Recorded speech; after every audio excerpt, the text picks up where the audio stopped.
Olá, irmãos e irmãs em Cristo Jesus. Bem-vindo ao meu canal da Bíblia, ouvindo a voz de Deus. Eu venho aqui gravar para vocês mais um vídeo aqui no meu canal da Bíblia, ouvindo a voz de Deus. E hoje é a série O Grande Conflito, capítulo 13, o norte da Europa.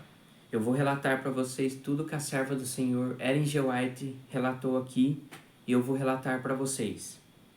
Antes de eu fazer esse relato, eu preciso da ajuda de vocês para se inscreverem no meu canal da Bíblia, ouvindo a voz de Deus, deixar o seu like, ativar o sininho das notificações para receberem meu vídeo e compartilhar meu vídeo para o maior número de pessoas. Elas precisam ficar sabendo disso também, da palavra de Deus.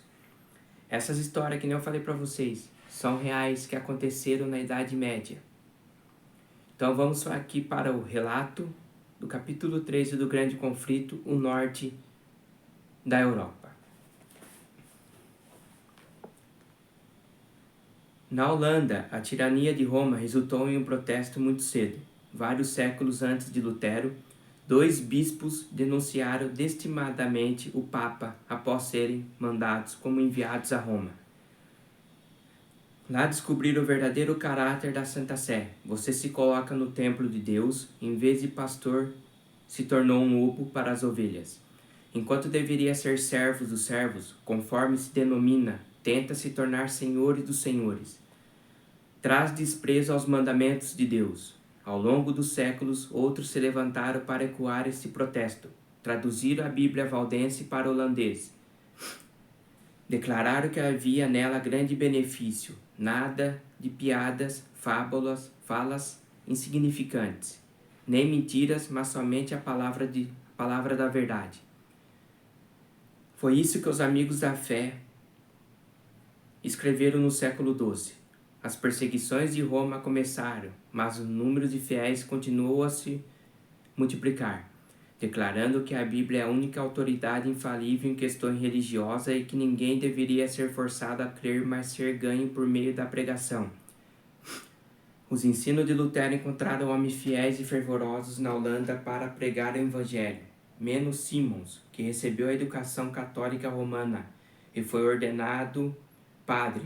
Era completamente ignorante em relação à Bíblia e se recusava a lê-la, por temer se tratar de heresia. Tentou silenciar a voz de sua consciência por meio de uma vida pecaminosa, mas não conseguiu.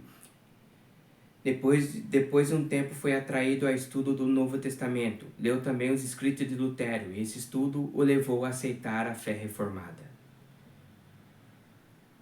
Poucos depois viu um homem ser condenado à morte por ter sido rebatizado. Isso o levou a estudar o tema do batismo infantil na Bíblia. Viu que o arrependimento e a fé são condições necessárias para o batismo. Meno deixou a Igreja Católica e dedicou a vida ao ensino das verdades que havia aceitado.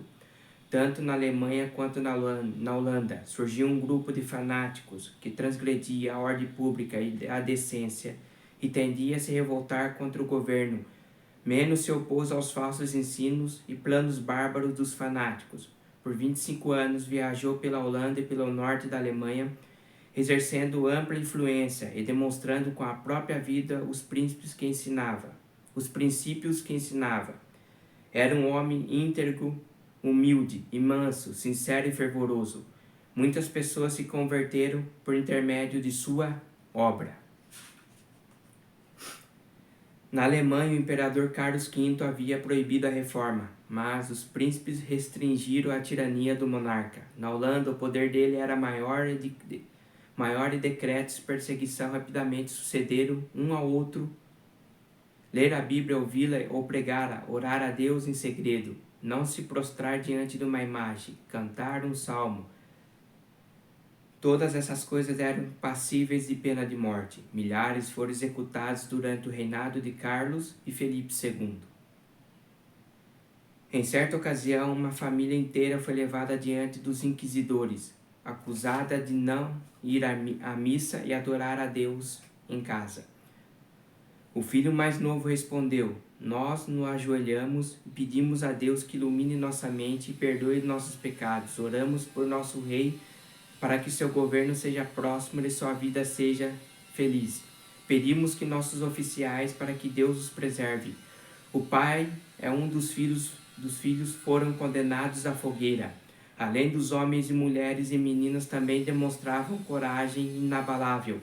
Havia pessoas que permaneciam ao lado do marido na estaca. Enquanto ele suportava o fogo, elas sussurravam palavras de consolo ou cantavam salmos para animá-los. Moças condenadas a serem enterradas vivas se deitavam na sepultura, como se estivessem indo para o quarto dormir à noite. Outras se dirigiam ao cadafalso e ao fogo vestidas com as melhores roupas, como se estivessem prontas para seu casamento. A perseguição aumentou, o número de testemunhas em prol da verdade. Ano após ano, o imperador incitava essa obra cruel, mas não teve sucesso em erradicar a reforma. Guilherme de Orange finalmente concedeu liberdade de adoração a Deus na Holanda. O evangelho entrou pacificamente nos países do norte. Estudantes de Wittenberg voltavam para casa levando a fé reformada à Escandinávia. Os escritos de Lutero também espalharam a luz. O ousado povo do norte se afastou das corrupções de Roma para receber de bom grado as verdades cheias da vida da Bíblia. Mesmo quando criança, Tausen, o reformador da Dinamarca, demonstrou que tinha uma mente brilhante e entrou para um monastério. Ao examiná-lo, viram que ele tinha talento promissor para ser muito útil à igreja. O jovem estudante recebeu permissão para escolher uma universidade da Alemanha ou da Holanda para estudar. Sob uma condição, ele não poderia ir para Wittenberg por causa de sua perigosa heresia. Foi isso que os frades decretaram. Tausen se dirigiu para a Colônia, um dos redutos do catolicismo. Logo se incomodou com os ensinos místicos transmitidos ali. Mais ou menos na mesma época, leu os escritos de Lutero, com alegria, e ansiava ser instruído pessoalmente pelo reformador. Caso o fizesse, porém, correria o risco de perder o apoio de seu superior. Logo tomou sua decisão e não demorou muito para se tornar aluno em Wittenberg. Quando Tausen voltou para a Dinamarca, não revelou seu segredo, mas tentou conduzir os seus amigos a uma fé mais pura. Ele abriu a Bíblia, pregou Cristo para eles, mostrando que Jesus é a única esperança de salvação para o pecador. Seu supervisor no monastério, que tinha grandes esperanças de que ele se tornasse um defensor de Roma, ficou muito irado. Retirou Tausen imediatamente do monastério e mudou para outro, confinando-o à sua cela. Por entre as grades, Tausen partilhava o conhecimento da verdade com seus companheiros. Se aqueles padres dinamarqueses fossem familiarizados com o plano da igreja para lidar com as heresias, nunca mais se ouviria falar de Tausen novamente. Entretanto, em vez de confiná-lo a uma masmorra subterrânea, eles o expulsaram do monastério. Um decreto real recém-proclamado oferecia proteção a quem ensinava a nova doutrina. Tausen encontrou igrejas abertas para ele, e o povo se aglomerava para ouvir. O Novo Testamento em dinamarquês circulava amplamente. Os esforços para extinguir a obra acabaram resultando em sua ampliação. Em pouco tempo, a Dinamarca declarou que havia aceitado a fé reformada. Também na Suécia, 2 jovens de Wittenberg levaram a água da vida aos seus conterrâneos. 2 líderes da reforma sueca, Olavo e Lorentzon Petri, foram alunos de Lutero e Melanchthon. Assim como o grande reformador Olavo cativava o povo com a sua eloquência, já Lourenço, como Melanchthon, era reflexivo e calmo. Ambos demonstravam coragem inabalável. Os sacerdotes católicos incitavam o povo a ignorante e supersticioso. Várias vezes, Olavo e Petri mal escapou com vida. No entanto, esses reformadores contavam com a proteção dos reis, que estava comprometido com o movimento da reforma, e recebeu de bom grado esses talentosos auxiliadores na batalha contra Roma. Na presença do rei e dos homens mais importantes da Suécia, Olavo Petri defendeu a fé reformada com grande habilidade. Declarou que os cristãos só deveriam aceitar os ensinos dos pais da igreja quando esses estivessem de acordo com as escrituras, que a Bíblia apresenta as doutrinas essenciais da fé de maneira clara, a fim de que todos sejam capazes de compreendê-la. Esses acontecimentos nos mostram o tipo de homens que formavam o exército dos reformadores. Não eram indivíduos iletrados, barulhentos, de mentalidade fechada, que gostavam de discutir. Longe disso, eram homens que haviam estudado a palavra de Deus e sabiam usar muito bem as armas que o arsenal divino lhe providenciara. Eram eruditos teólogos, homens que dominavam completamente todo o sistema da verdade evangélica, capazes de conquistar uma vitória fácil sobre os falsos argumentos das escolas e autoridades de Roma. O rei da Suécia aceitou a fé protestante, e a Assembleia Nacional votou em seu favor a pedido do rei. Os dois irmãos, Olavo e Lourenço Petri, começaram a tarefa de traduzir a Bíblia inteira. A Assembleia ordenou que em todo o reino os ministros deveriam explicar as Escrituras e as crianças deveriam aprender a ler a Bíblia nas escolas. Liberta da opressão de Roma, a nação alcançou força e grandeza que nunca havia tido. Um século depois, essa nação, antes tão frágil, livrou a Alemanha durante o terrível conflito da Guerra dos 30 anos. Foi o único país da Europa que ousou estender a mão em auxílio. Todo o norte da Europa parecia prestes a se submeter novamente à tirania de Roma. Todo o exército sueco permitiu que a Alemanha conquistasse a tolerância aos protestantes e restaurasse a liberdade de consciência nos países que haviam aceitado a reforma. Então esse foi a série O Grande Conflito, capítulo 13, o norte da Europa. Vocês viram que essa história foi real. Muitos aceitaram a fé reformada. Muitos reformadores pregaram a verdade, falando que Jesus é a única esperança de salvação para o pecador. E é mesmo, Jesus é a nossa única esperança da salvação para o pecador. Só Jesus pode nos salvar. Esses reformadores não foram a favor de Roma, as doutrinas de Roma. Eles foram a favor da reforma. Esse homem que pregou a verdade, qual é o nome dele aqui?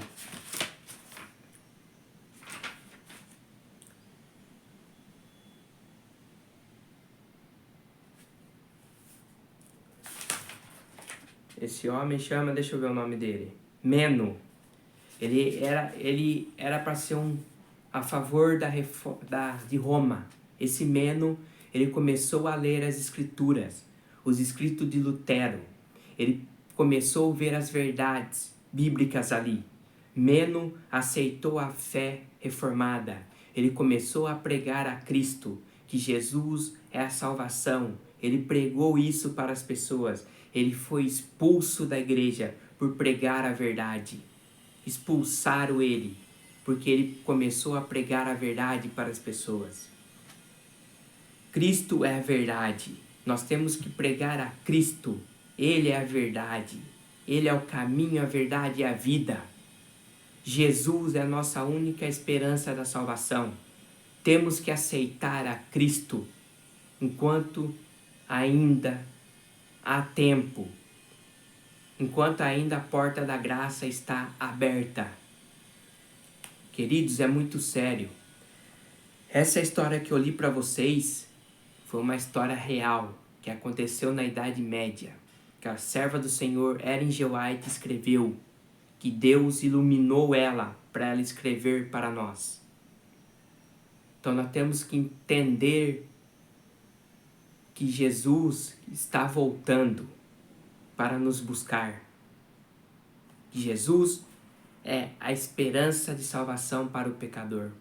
Nunca se esqueça disso. Que Deus abençoe vocês. Que a graça do nosso Senhor Jesus Cristo esteja sempre com vocês. E não se esqueça, se inscreva no meu canal da Bíblia, Ouvindo a Voz de Deus. Deixe seu like, ative o sininho das notificações para receber meu vídeo.